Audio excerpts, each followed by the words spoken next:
সবাইকে আমার ইউটিউব চ্যানেলে স্বাগত। আজকে আলোচনা করব ক্যালকাটা ইউনিভার্সিটি সেমিস্টার 4-এ যাদের পাশে বাংলা রয়েছে, অর্থাৎ বেঙ্গলি জেনারেল CC4 বা G4। তোমাদের পেপারটার নাম হলো বাংলা কথা সাহিত্য ও প্রবন্ধ।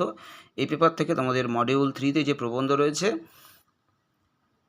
সেই প্রবন্ধগুলো থেকে আমি একটা প্রবন্ধ থেকে আলাদা আলাদা করে শর্ট প্রশ্ন, টিকা এবং বড় প্রশ্ন তোমাদের যেটা পড়তে হবে এবছর, যে প্রবন্ধটা ইম্পর্টেন্ট রয়েছে তোমাদের, শুধুমাত্র তোমরা কেকাধ্বনি প্রবন্ধটা, তোমাদের দুটো প্রবন্ধ ইম্পর্টেন্ট রয়েছে, তার মধ্যে তোমরা কেকাধ্বনি প্রবন্ধটা ভালো করে পড়ে যাও। ওখান থেকে তোমরা একটা 10 নম্বরের প্রশ্ন পরীক্ষায় কমন পেয়ে যাবে। এবং এই কেকাধ্বনি প্রবন্ধ থেকে আমি একটা বড় নোটস তোমাদেরকে আপলোড করে দেবো। এই একটা নোটসই পড়ে গেলে যা প্রশ্ন আসুক না কেন তোমরা পরীক্ষায় লিখতে পারবে। আমি নোটসটা তোমাদের সেইভাবেই আপলোড করে দেবো। 2-1 দিনের মধ্যে তোমাদের কেকাধ্বনি প্রবন্ধ থেকে বড় প্রশ্নটা তোমাদেরকে আপলোড করে দেওয়া হবে। তোমরা অবশ্যই ফলো রাখবে, তাহলে উত্তর তোমরা পেয়ে যাবে।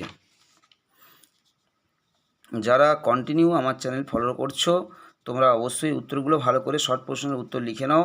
তোমাদেরকে যে প্রশ্নগুলো আমি আপলোড করে দিচ্ছি, তোমরা এই উত্তরগুলো একটু কষ্ট করে লিখে নেওয়ার চেষ্টা করো।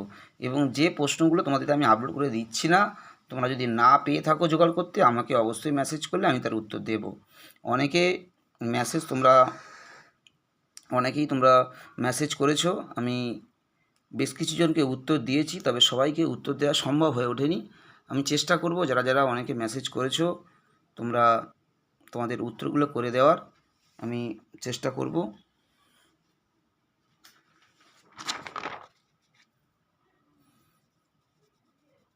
তোমাদেরকে যে উত্তরগুলো আমি আপলোড করে দিচ্ছি, তোমরা একটু কষ্ট করে এই উত্তরগুলো লিখে নাও। এবং যেগুলো আপলোড করছি না, এমন কোনো প্রশ্নের উত্তর তোমাদের যদি প্রয়োজন হয়, অবশ্যই আমাকে হোয়াটসঅ্যাপে মেসেজ করবে, আমি তার উত্তর করে দেওয়ার চেষ্টা করব। সবাইকে নমস্কার।